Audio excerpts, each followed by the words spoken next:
Isang bank manager ang nagtaka at nagduda sa isang lola dahil palagi ito nagwi-withdraw ng 3 milyon kada linggo. Tanong ng bank manager, "Lola, bakit po linggo-linggo kayo nagwi-withdraw ng pera? Ano ho bang trabaho nyo?" Sumagot yung lola, "Wala ho, napalanunan ko lang ito sa pustahan." Di naniniwala ang bank manager. "Ano ho bang pustahan yan?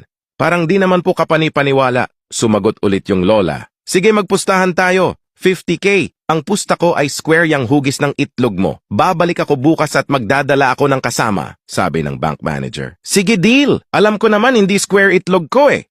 "Malalaman natin bukas," sagot ng matanda. Kinabukasan bumalik ang lola at may dalang kasama. Hinubad na ng bank manager ang kanyang pantalon. At hindi hugis square ang itlog nito kaya binigyan ng lola ng 50K ang manager. Sabi ng bank manager, "Paano ho kayo nagkakapera dun talo naman kayo?" Bumulong yung lola, "May pustahan din kami nitong kasama ko. Sa halaga